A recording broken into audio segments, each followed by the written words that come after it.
Bismillahirrahmanirrahim and Assalamu alaikum. Again, you are chemistry teacher Omar with you, and today we are going to study sigma and pi bond. You know what sigma and pi? Actually, these are Greek letters, but in chemistry we use them to define a specific type or unique type of bond. Okay, let's start, students. The first of all, let me show you three types of bonding between same kind of atoms of an element. You can see over here we have single bond between hydrogen and hydrogen. There is a double bond between oxygen and oxygen, and triple bond between nitrogen and nitrogen. Okay, so in this case it is also covalent bonding, non-polar covalent bonding. It's also non-polar covalent bonding, and it's also non-polar covalent bonding. But what does it mean by this single, double and triple bonds? Let's study. Some atoms like carbon, oxygen, nitrogen, etc. They can form double or triple bonds as well as single bonds. Okay, so when the bond is single, this kind of bond is known as sigma bond. When it gets doubled, the first one is still sigma, but the next one bond which has been formed is known as pi bond. And in the third one, you can see the first one is still sigma, but the next one, when we add up another bond, in this case they both will be pi bond. So when we go back and we can see this was a sigma bond, and over here the first one then was sigma, the next one was a pi bond, and in this one the first was sigma and two bonds were the pi bonds. Okay, let's study separately what is sigma and what's pi bond. The sigma bond is the strongest of covalent chemical bonding, the strongest. Okay, the next thing is they are formed by head-to-head overlapping of orbitals, or head-on overlapping. Overlap means when orbitals enter each other, they form bond. This process is known as overlapping. Okay, so the overlap can take place between s and s orbital, s and p orbital, and p and p orbital, or hybrid orbitals. We will study hybridization in our next lesson. Okay, let's see the formation of sigma bond. You can see there is a s orbital, and this one is also s orbital. When they overlap with each other, they form a sigma bond. It is known as s and s to s overlap. And over here, p orbital and p orbital, when they overlap with each other, head-on overlapping, not side-by-side overlapping. Okay, head-on overlapping, this kind of overlapping. Then in this case, this is the sigma bond. And when it comes for the s and p orbital, when s orbital overlaps with p orbital, you can see something like this happens. This is also sigma bonding. Let me show you some examples. Hydrogen and hydrogen.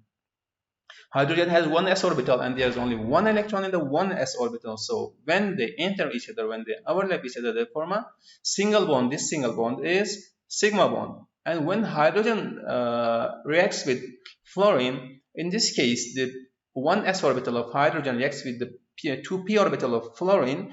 As I told you, that s and p will also be the sigma bond. So you can see they create a bond. It's a single bond. This one is known as sigma bond.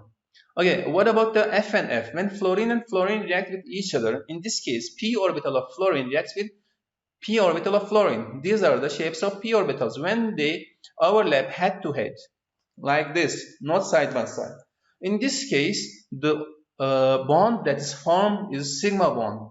So these all are single bonds. This was about the sigma bond. Let's go for the pi bond. Pi bonds are formed by side-by-side overlap of two parallel p orbitals. You can see this blue and pink was one orbital, this is one orbital. You can see this overlapping is not head-to-head. It's a kind of side-by-side overlapping. So in this case, pi bond is formed. In the pi bond, the electron cloud lies above and below the plane formed by sigma bond. Sigma bond forms in the center, but the pi bond is side by side. So electron cloud will lie above or below the plane that's formed by sigma bond. Pi bonds are weaker than sigma bonds. A pi bond cannot be formed alone. Okay, there must be a sigma bond at the first step, then at the next step pi bond will be formed. So before forming pi bond, it is necessary to form a sigma bond. The last one is only after formation of a sigma bond and with unhybridized p orbitals remaining pi bond can be formed. So let's have a look the formation of a pi bond with an example. This is the example of ethene. Okay, so there's a pi bond formation in the ethene. Let's study how does it form. You can see in this part, these are the p orbitals of the these are the p orbital. The green one is the p orbital, and the orange one is the sp2 orbitals that are present in each carbon of the ethene. Okay, so I have told you that hybrid orbitals will form a sigma bond. We will study hybrid orbital in our next lesson. I haven't taught you yet. So when this hybrid orbitals has formed sigma bond, one sigma bond with carbon and carbon, other sigma bond with carbon and hydrogen, as well as over here carbon and hydrogen, but one p orbital is left over here. How does these orbital form pi bond? You can see sigma bond, and sigma bond, but one is waiting for the pi bond.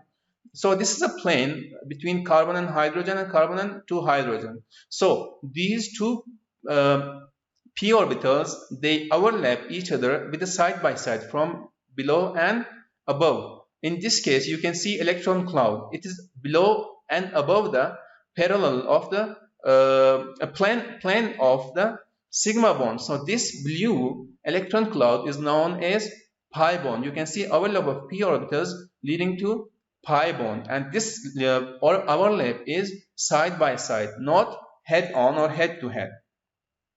Okay, so this was a bond for a pi bond formation in the C2H4. Let's see the comparison between pi and sigma bond. Well, students, what's the difference between sigma bond and pi bond? The first difference is overlapping orbitals of two hybrid can be two hybrid orbitals or two pure orbitals, one pure, one hybrid orbital. What does it mean?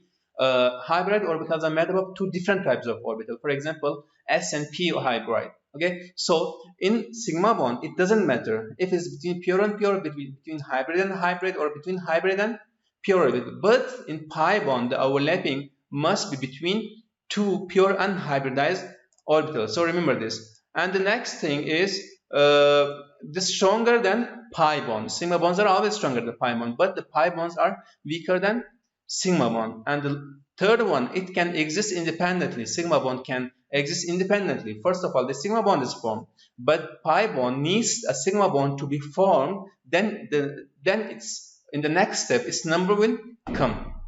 The fourth one, sigma bonds are formed by the axial overlapping of half-filled atomic orbitals of atoms, but pi bonds are formed by lateral overlapping of half-filled atomic orbitals of atoms. In sigma bond, the overlapping should be head-on, head to head, but in pi bonds, overlapping will be lateral, side by side overlapping. The next one is sigma bond is more reactive and less reactive. How? The sigma bond is has much more energy. It forms first. That's why we call it more reactive. But the pi bond will be formed after sigma bond, so it's less reactive. But vice versa, when we have to break the bonds, in this case, first of all, pi bond will be broken and the sigma bond will be next.